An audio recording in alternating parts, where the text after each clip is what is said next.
Hey, Center Church, it's good to be with you.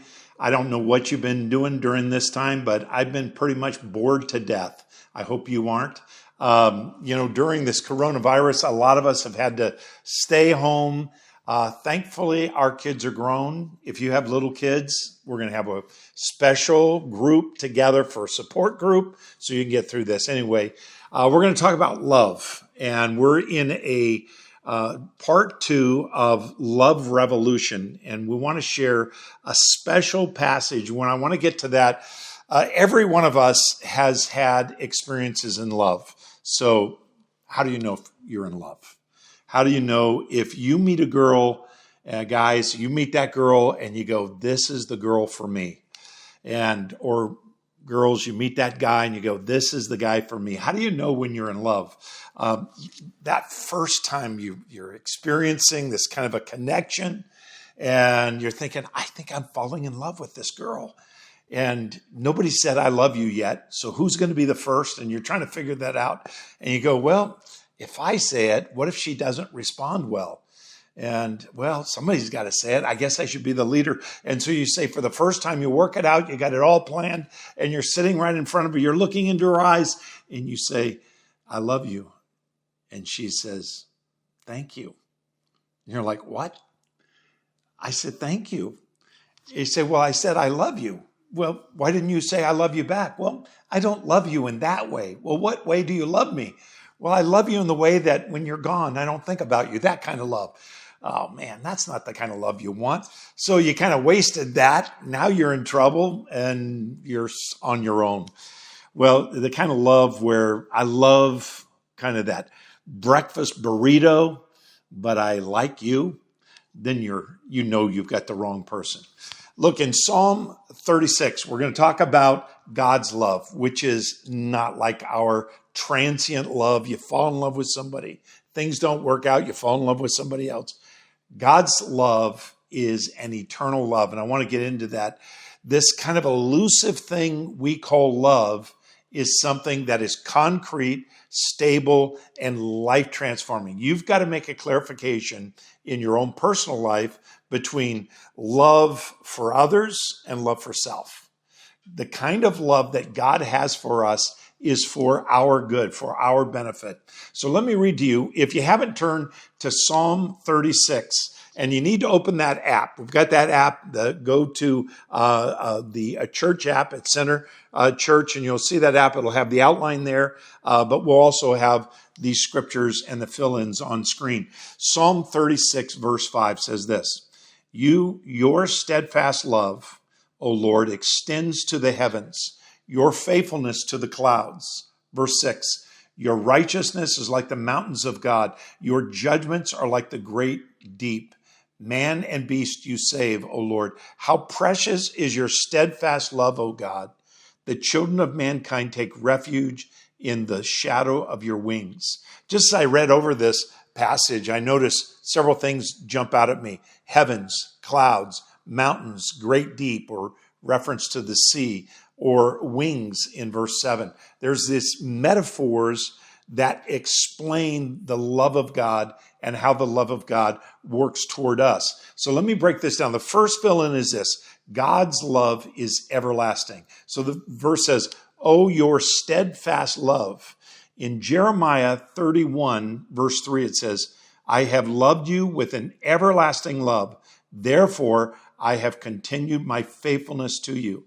Notice there's a connection in Jeremiah 31:3. His everlasting love causes him to continue in faithfulness.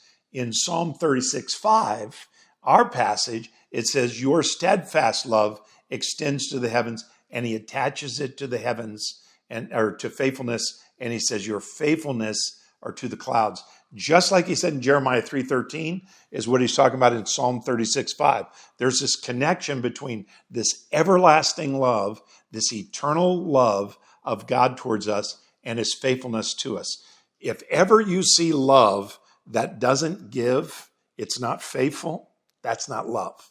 Love always results in faithfulness. Let me share a little bit about the scope of this love. The word love, steadfast love, is this Hebrew word.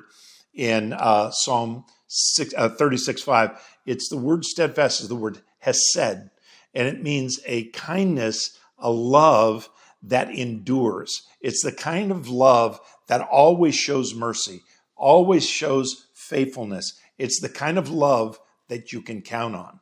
In our own love with each other, sometimes we have this intense love for somebody, and yet it fades.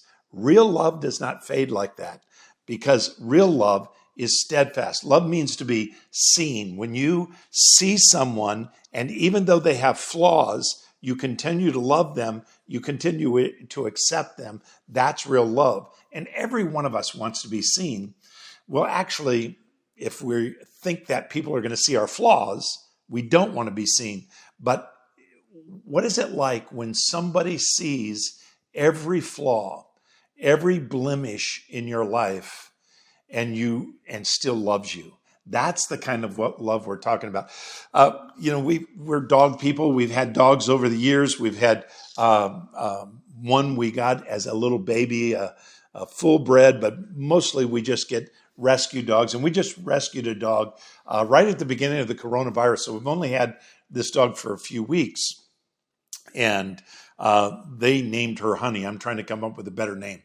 But it's just a little tiny fur ball. It's so small, I'm embarrassed to walk it, but I do. I walk it every morning, and I feel like an idiot walking this little tiny dog. But anyway, it's the kind of dog that looks at you and looks adoring.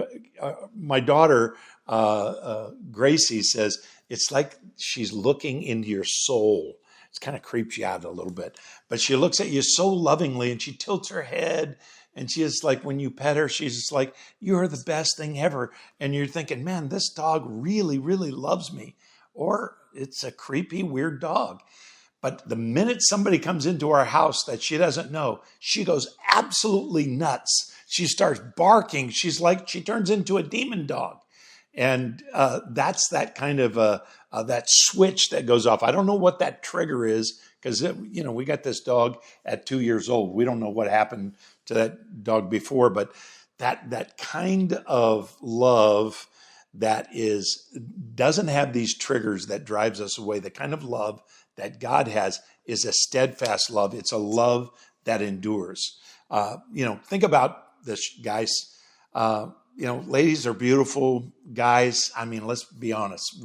They love us for some other reason than our looks. I mean, for the most part, you look in the mirror and you go, hey, she wants to be with me. That's got to be love.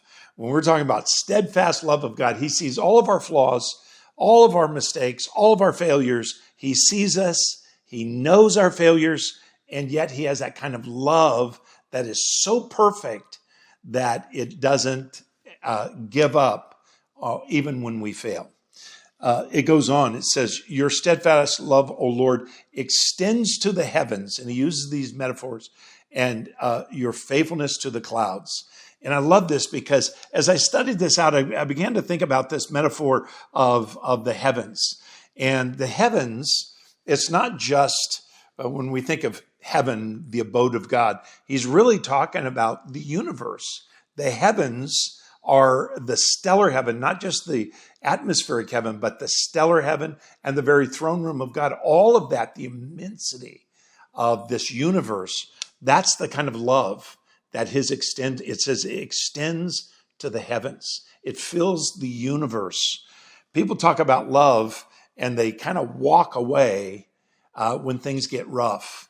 God's love extends to the heavens. It can't be reached. It's beyond our ability to understand it, to measure it, and most of all, we can't corrupt it. You cannot corrupt the very love of God. It extends to the heavens. And then it says it's faithfulness. It produces faithfulness like the clouds. And I got to thinking, why does he use heavens and clouds? There seems to be a disconnect, but I was thinking, the faithfulness is the direct result of God's love. His love can't be corrupted. It's beyond measure.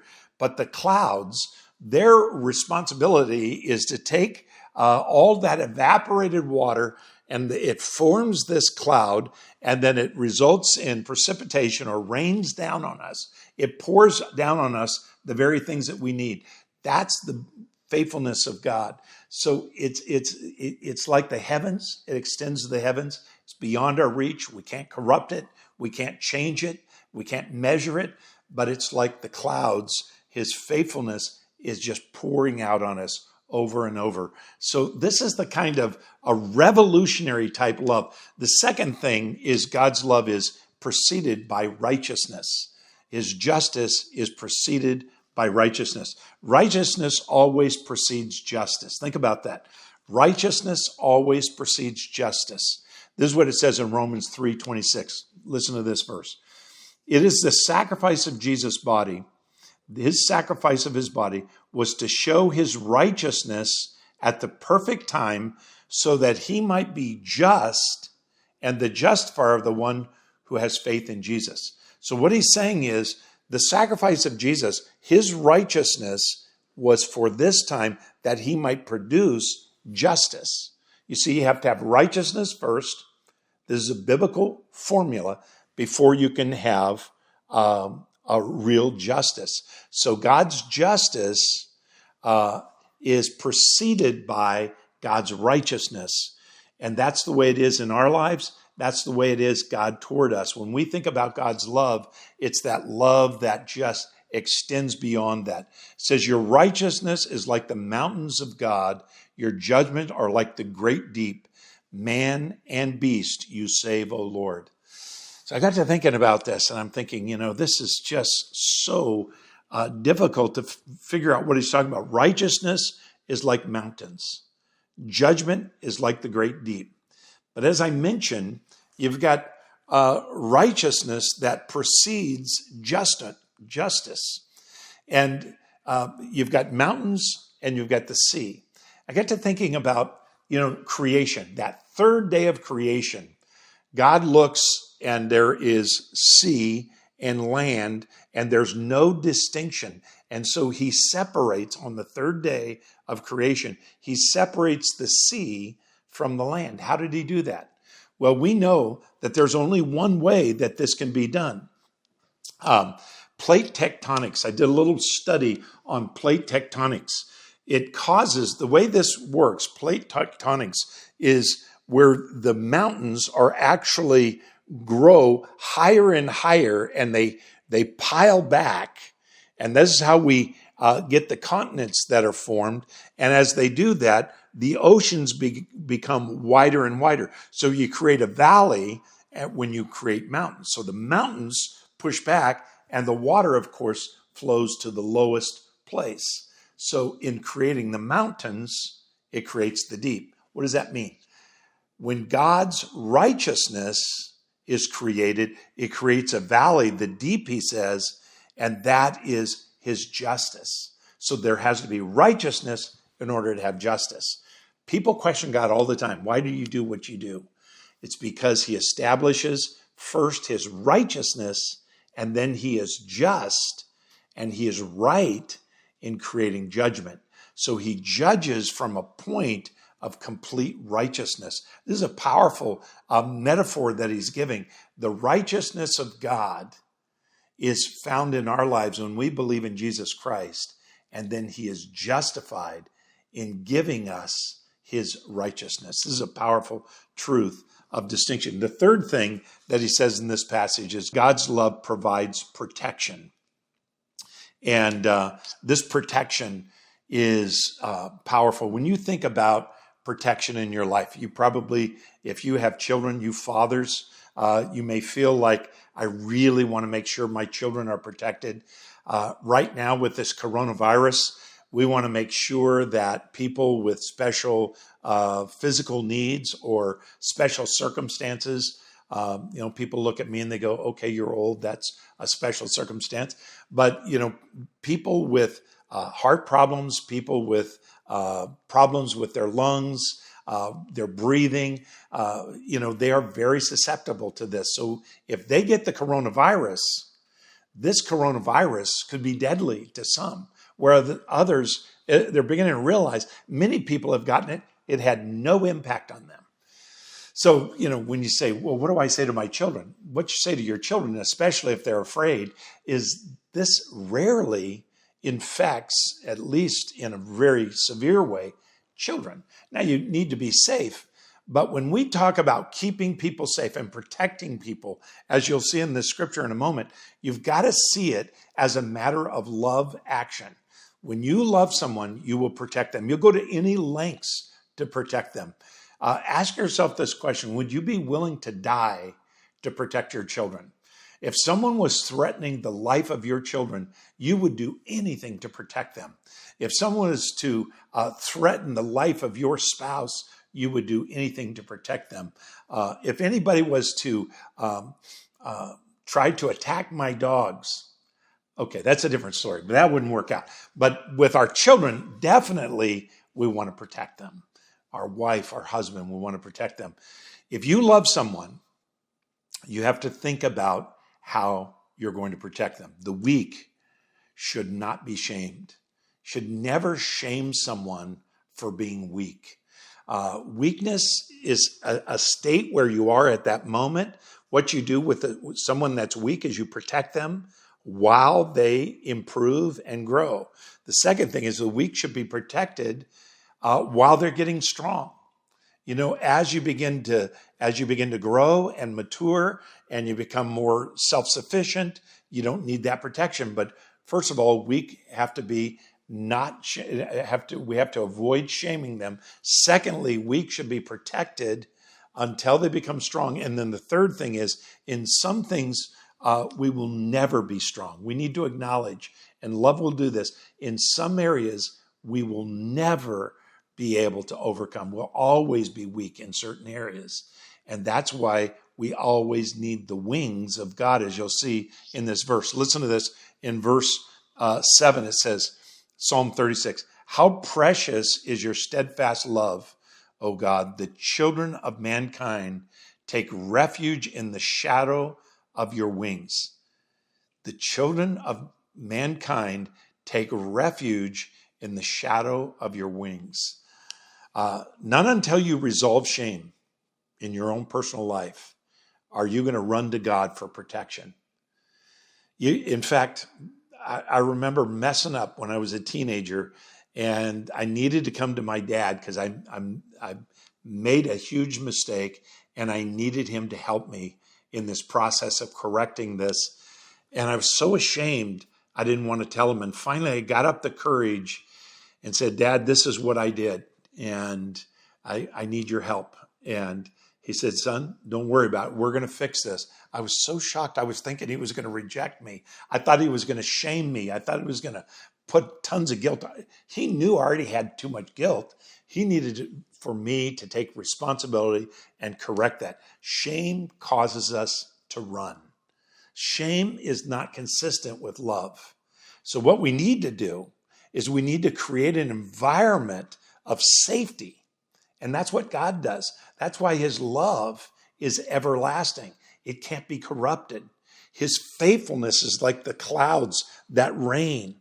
It is going to be something that you can rely upon. God is there to meet your needs. And then he says, "The children of mankind take refuge in the shadow of your wings." The shadow of your wings.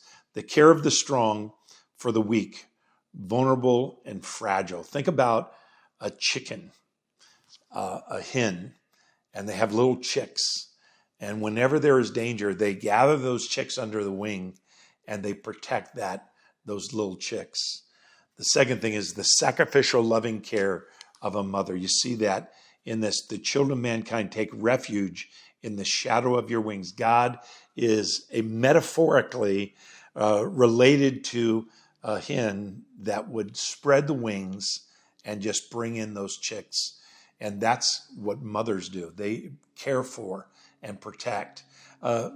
As we've been going through this coronavirus, we just keep in touch with our family. We don't really, we can't be together because of the vulnerability of this. But staying in touch on Zoom or FaceTime or whatever it is, just to be able to know what's going on.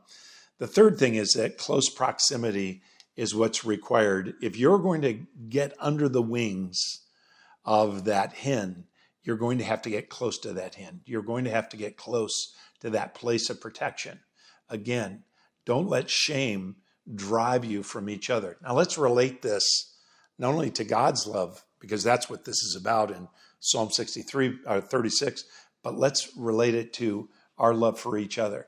How approachable are you? How approachable are you to your kids?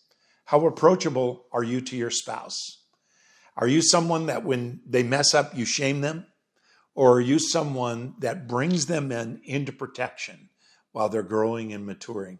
You see, what happens with someone who feels this shame is that God, instead of increasing their shame, he resolves that shame by loving them and protecting them and saying, all right, let's move forward. Here we are today. Let's move forward from here. And I love this because the Matthew 23, verse 37 says this, O Jerusalem, how often, this is God speaking to Jerusalem, O Jerusalem, how often would I have gathered your children together as a hen gathers her brood under her wings, and you were not willing? Why are people not willing to come to God? Why are people not willing? There are some people that have so much guilt over their lifestyle, they don't feel that they can come to God. And then there are other people that just simply don't think they need to come to God. And in either case, God is saying, I'm here for you. I am ready to protect you. In Revelation 22:17, I want to close with this. The Spirit and the bride say, come. And let the one who hears say, come. And let the one who is thirsty come. Let the one who desires take the water of life without price. There's a lot of meaning in that, but let me just sum it up with this. If you're thirsty, you should come to have your thirst quenched. And that's why the Spirit of God is saying to us, come to him, believe in Jesus Christ, accept that place of protection, that place of eternal life. Do you know Jesus Christ? There's a lot of people right now within your sphere of influence that are listening and watching. How are you handling this? And you need to take this opportunity to help them to understand that their life can be set, their destiny, their eternal life can be set for heaven. All they have to do is to come to Jesus Christ. He is faithful. He will accept them. He's not there to shame them. He's not there to condemn them. I love this. He came not to condemn the world, John 3:17 says, but that the world through him might have salvation. Do you have salvation? Do your friends have salvation? You need to share that with them. In this time of completely unique in all of our history, in fact, I don't know if this has ever happened in human history. It certainly hasn't happened in modern times to where the whole world has been shut down together. It's a time of great reflection. What is important? Do you know the love of God? Have you experienced the love of God to the extent that you know that God is the provider of everything that you need, that you are not without? Again, this is what the verse, his steadfast love extends to the heavens, his faithfulness to the clouds. His righteousness is like the mountain. His judgments are like the great deep, the sea. How precious is his steadfast love for us. The children of mankind take refuge in the shadow of his wings. Have you come to God? Come to him. Trust in him. No matter what's going on during this time, let God be your solace. I trust that you will spend time with friends. If you need prayer, you can contact the staff at Center Church. Just let them know they need your prayer. They will be glad to pray with you. And I know we can't get together right now, but at least we can be in prayer for each other. God's given us the ability to call on the phone or a Zoom call or a FaceTime, whatever, to be able to connect with each other. But we're here to serve your needs. God bless you. I pray that you would just grow in his grace. And as we close this service, I pray that your heart would be encouraged in Jesus Christ. God bless. We'll see you next week.